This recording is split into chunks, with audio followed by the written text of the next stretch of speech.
The following is a presentation of TFNN.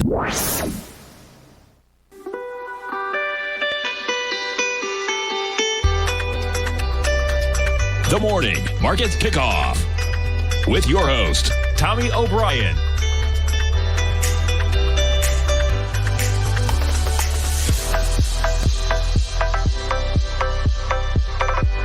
Now, Tommy O'Brien.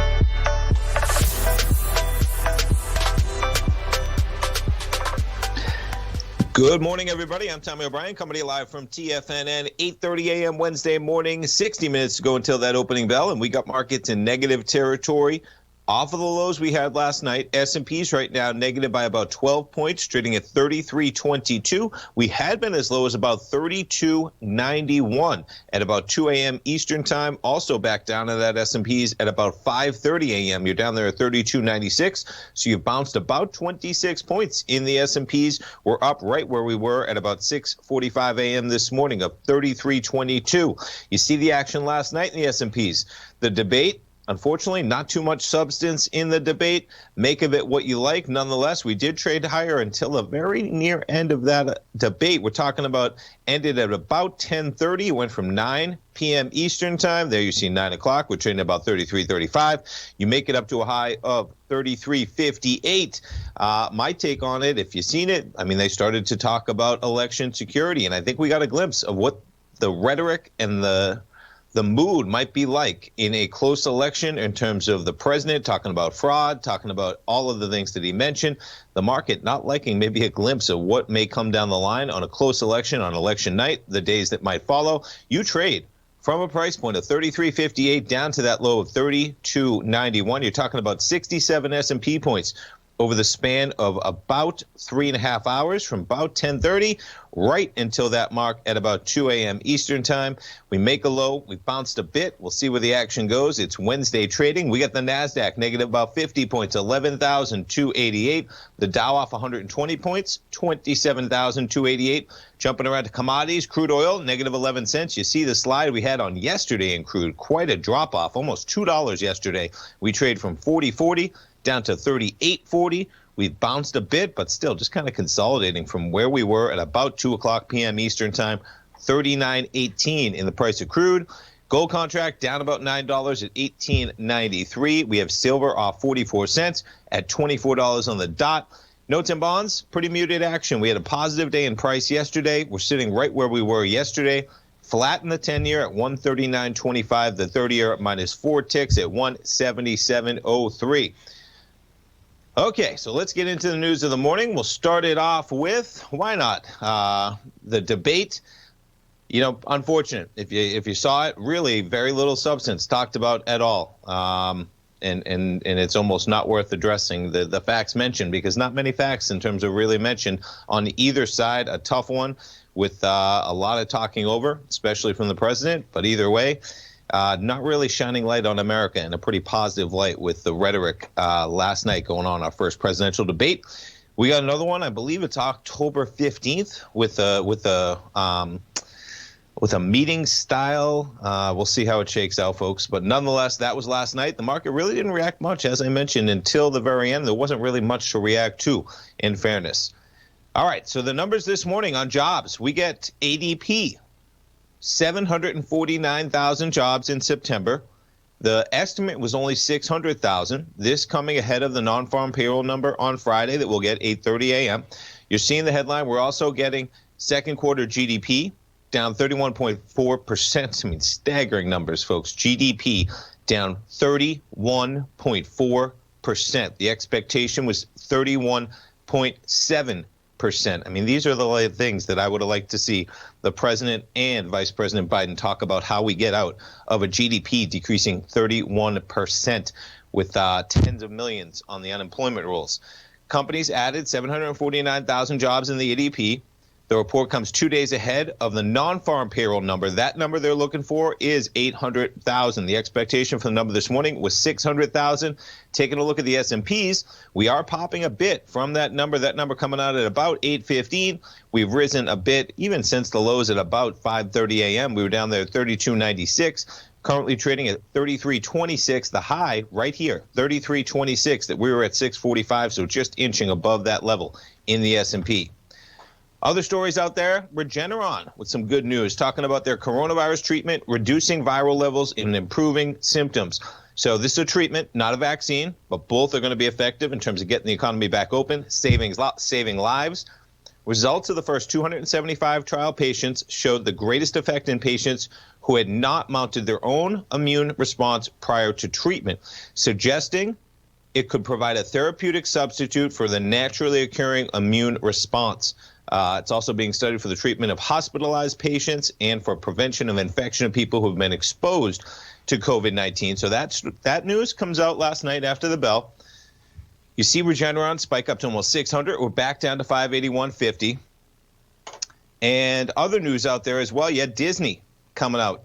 28,000 layoffs. So some interesting stuff here in terms of what they're dealing with, in terms of the revenue. So nonetheless, a tough day for those employees. They are a lot of part-time employees as well, 67% of them part-time. But you're talking about, that's a solid 9,000 employees full-time that you're talking about that are laid off as a result of the shutdowns. So they are open in Florida, Paris, Shanghai, Japan, and Hong Kong with limited capacity. California, Disneyland, those still shut. When you get into some of the numbers, here we go. The parks, experiences, and consumer products segment is vitally important part of Disney's business. Last year, it accounted for 37% of the company's almost $70 billion in total revenue. That part of the business just almost shut down in a big way. Disney hemorrhaging money, of course. Second quarter, the company recorded a loss of $1 billion in operating income. In the third quarter, company reported a steeper loss of $3.5 billion. That might be the worst they face as everything was shut down. They've started opening back up at a pretty limited capacity in Florida. The governor giving them the go-ahead to be at 100% along with every other restaurant. Not sure they're going to get there quite yet, but nonetheless, Disney facing some pain. Now, you look at the action this morning, and we are lower, but you're talking about barely 1.7% right now. Lower is it? You're off about $2. $2.50 would be 2%. So pretty muted reaction. The market knows that this is, a troublesome time, especially when you talk about the parks. I've had this upturn channel just on the chart for a while. No matter what, I say to people, folks, now you're getting back into the areas where they announced their earnings in August. We're talking about almost 2 full months ago. They have 100 million subscribers to their services, whether it's Disney Plus, Hulu, ESPN. And yeah, they are facing some serious woes. But over the course of 6, 12, 18 months, if you're a long-term investor and you have the ability to hold Disney and not be affected by the short-term woes and be able to hold that until we are in a post-COVID world, which will be in 6, 12, 18 months, 2 years, hopefully at the worst, hopefully a lot sooner than that. But that acceleration, it's going to be there, folks, and it's going to be there in a big way because they're going to have 125, 150 million subscribers alone, and that parks business will come back. The brands they have are unparalleled, folks. So it's a rare opportunity. You're talking about Star Wars, you're talking about Marvel, you're talking about everything Fox owns, Simpsons, etc. S&Ps, we're climbing back. We're down only 8 points right now, 33.25. Lows overnight of 32.91. Stay tuned, folks. We come back, see what else we have on tap for Wednesday trading. I'll be right back in 3 minutes. Stay tuned.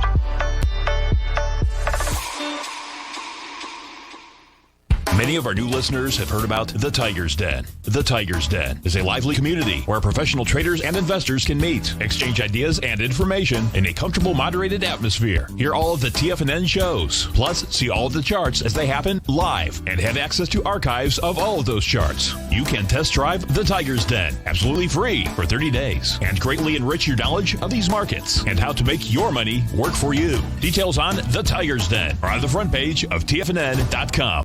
TFNN has launched our brand new website. You can still visit us at the same TFNN.com URL, but when you do, you'll see a new and improved homepage with a much simpler navigation, whether you're watching Tiger TV live in high definition or just accessing your newsletter subscriptions. We even have new pricing in 6 months and yearly options. Check out the new TFNN.com now and experience all the upgrades. TFNN.com, educating investors. The gold market has taken off topside in a large way in 2020. If you want to take advantage of this sector, now is the time to subscribe to my gold report. The gold report took profits in 4 of its equities in the gold portfolio in the first week of January for a combined profit of 99.2%, with 2 positions left in the portfolio that have a profit of 67.5% as of January 7th. The gold report is a comprehensive look at the metals sector as well as the markets that move gold, which is the currency and bond markets. New subscribers get a 30-day money-back guarantee, so you have nothing to lose. Every Monday morning, I publish the gold report with coverage of gold, silver, bonds, the XAU, HUI, GDX, as well as more than 30 different mining equities. To see for yourself the types of profitable trades that are recommended within the gold report, sign up now by visiting TFNN.com. Don't miss out on the next great gold trade. Sign up today.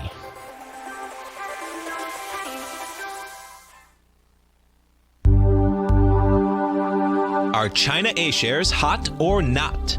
If you trade China A shares, now may be time to take a closer look. Trade CHAU or CHAD, Directions Daily CSI 300 China A Share Bull and Bear ETFs. China A shares in either direction. Visit directioninvestments.com today. An investor should consider the investment objectives, risks, charges, and expenses of the Direction shares carefully before investing. The prospectus and summary prospectus contain this and other information about Direction shares. To obtain a prospectus or summary prospectus, please contact Direction shares at 866-476-7523. The prospectus or summary prospectus should be read carefully before investing. An investment in the funds is subject to risk, including the possible loss of principal. The funds are designed to be utilized only by sophisticated investors such as traders and active investors. Distributor Foreside Fund Services, LLC. Don't forget, you can listen to TFNN live on your mobile device 24 hours per day. Go to TFNN.com, then hit Watch Tiger TV. That's TFNN.com, then hit Watch Tiger TV for the latest market information.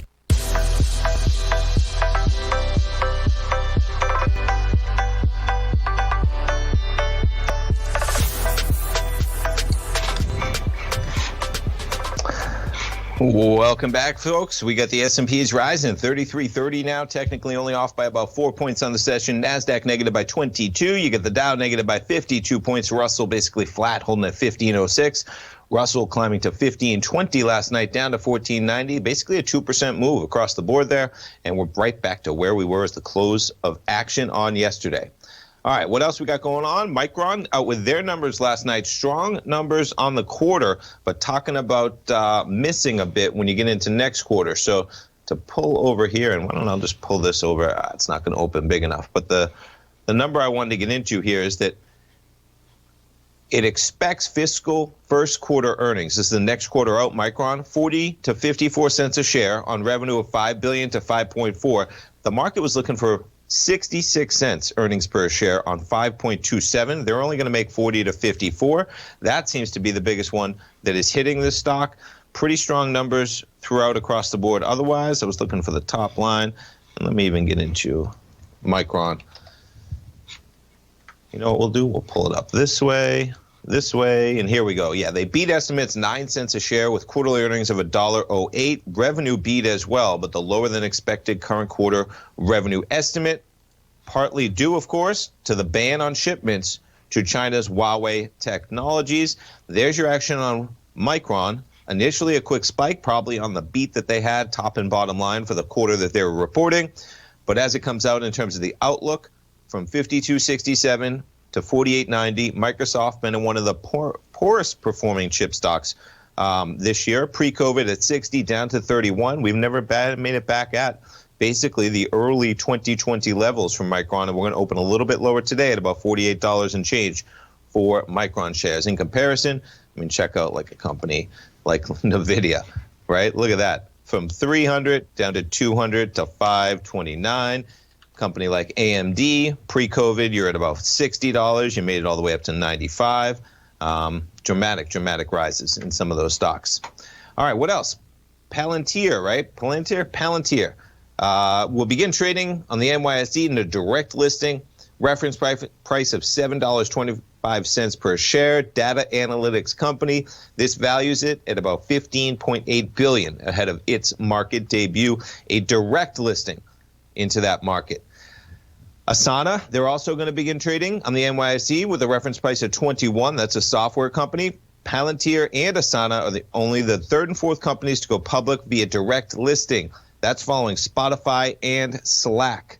We talked about Micron earnings. Dow, the materials science company, announced plans to reduce its global workforce by 6%. Talking about more layoffs, folks. Although it did not announce how many jobs might be cut, it will take a current quarter charge of $500 million to $600 million in connection with the restructuring. See how they're trading this morning. That's your daily, but zooming in on a 15-minute, pretty unchanged. Market's a little negative. They're a little negative as well. Caesars, so that bid that they had for William Hill earlier in the week, that is accepted. They will be buying William Hill for $3.7 billion. No real huge reaction on Caesar this morning. You see the pop, though, Monday. They came in with that offer. It traded lower. It traded back higher. We're currently sitting at $55. That's basically almost where we closed at last week. And the initial pop was the fact that originally they were thinking maybe William Hill was trading even above that level, thinking they had two suitors, they'd get a bigger price tag. Nonetheless, Caesars comes in at $3.7 billion, and that offer accepted. Some of the gaming stocks yesterday, Penn National traded lower. We're up today, so I'm not sure how it shakes out. Maybe I'll take a look at it at the break. But you had potentially the first outbreak of coronavirus, COVID, in the NFL with the Tennessee Titans getting hit with 3 players, 5 staff. Of course, the team that they had just played on Sunday was then, I believe that was the Steelers. I may be wrong. They were forced to abandon operations. The team, those games coming up on Sunday may be in question. Just wondering how that plays out. Some of the gaming stocks yesterday trading lower on the fact there might not be as many games. And if you ever have the NFL season in jeopardy, which it's not even close, but that would be something that really hit these stocks. You saw DraftKings trade a little bit lower, but both of them are catching a bid today, as it looks like all the teams may be able to play, except for maybe that one team, Tennessee, and even that one's in question in terms of if the outbreak is limited enough. All right, other stories out here. So Tim Cook, he got himself a nice, something like, what is that? We'll have to pull up the calculator. I mean, you're talking about almost 350,000 shares of a company that trades at Apple, $115. First stock award since 2011, which is remarkable, but he got a package that was just, deserved. You run a $2 trillion company in light of what's happening with that stock, but just staggering. Some of these CEO pays, but granted an additional 333,987,000 restricted stock units. The board said it made the reward for his outstanding leadership. So Moderna, they had some news last night as well. Their vaccine appears safe and shows signs of working in older adults, according to a study in the New England Journal of Medicine. To see their stock popping last night, there you go, up to 75. We've paired some of those gains to 72.67 as the race for the vaccine and for treatment. We covered Regeneron, their treatment. Now Regeneron, not quite the same pop, right? Yeah, up to 600, as we said, but it's pulled back a bit to 583. Sherwin-Williams, we talk about it often. They're boosting their sales and profit outlook. Some of these companies, they just can't price in how much growth that they're actually getting. SHW, so boosted the sales and profit, thanks in large part to boost in painting projects by homebound consumers. They're Sherwin-Williams. We got a bid ask of pretty wide, 700 by 718. To put it in some context, all the way from 325, you're talking about more than a 2-bagger. We're currently sitting at about 708, 715, somewhere in that range on Sherwin-Williams. Okay, what else we got going on? So Google, as if they're not facing enough heat. Stories out there talking about that it may come down as early as Monday that the U.S. Justice Department files their antitrust suit with Google. Now you have China preparing an antitrust investigation into Google, preparing to launch a probe into Alphabet's Google, looking into allegations it has leveraged the dominance of its Android mobile operating system to stifle competition. Not what you want to hear as a company in China.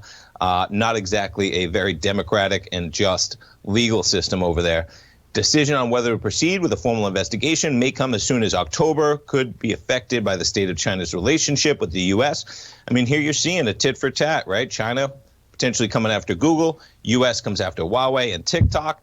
Not hard for China to come after Google, as the U.S. is even coming after Google. And to see Google shares, I mean, holding up pretty steady in terms of all of that. Google, and that's been quite a fall off. This company's been lagging the rest of the NASDAQ even. You look at Google, right? The high 1733. We're trading at 1469.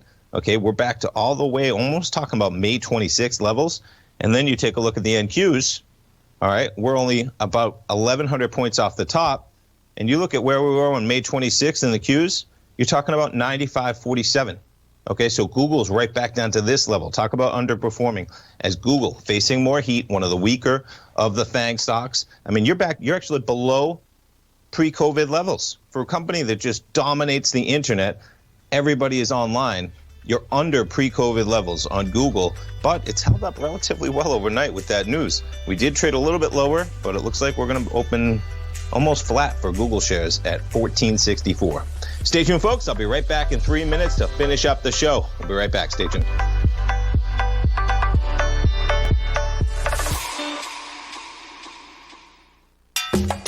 Back in the day, I joined the Hotel California in 2006, and like many of you, was drawn in by, as well as, whatever you think about, you bring about. Whatever you focus on grows. You see, I believe that everything in life happens for us, not to us. And Tom ignited the fire within me to want to learn how to master the markets. So how did I go from knowing nothing about technical analysis to becoming the #1 market timer for the S&P 500 in 2018 and the #2 market timer in 2019? Simply put, I hired coaches with a proven track record, which led me to a whole new set of tools that I created to interpret the message of buyers and sellers. I would love the opportunity to teach you this award-winning set of tools and to help you improve your market timing.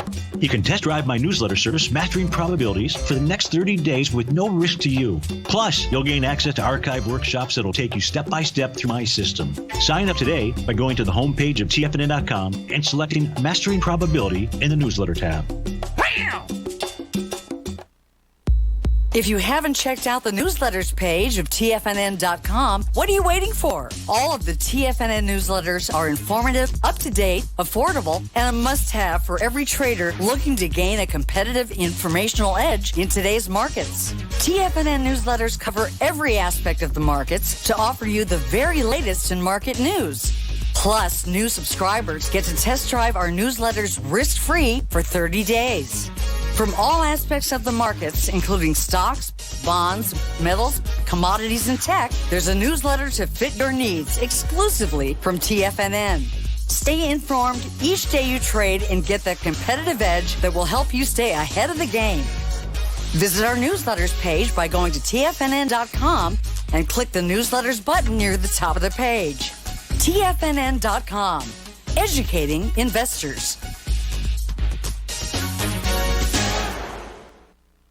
You know what's cool? Taking something that's good for you. Something specifically formulated to help with weight loss, better sleep, stress reduction, and the need to detox. Nico, our hunter and gatherer ancestors found all their nutritional requirements for health in their wild environment. But today, our food sources no longer contain the vitamins, minerals, and nutrients our bodies need to stay healthy and strong. That's why we need Primal Edge Daily Nutrition. It includes a special blend of ionic, soil-based vitamins, minerals, fatty, and amino acids in an easy-to-use liquid form. Primal Edge is powered by highly concentrated fulvic and humic acids, nature's preferred delivery system. They have been called miracle molecules because, like sunlight, air, and water, life cannot exist without them.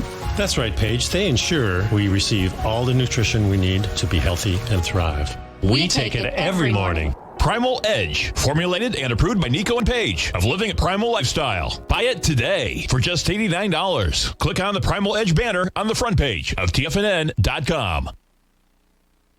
Don't forget, you can listen to TFNN live on your mobile device 24 hours per day. Go to TFNN.com, then hit Watch Tiger TV. That's TFNN.com, then hit Watch Tiger TV for the latest market information.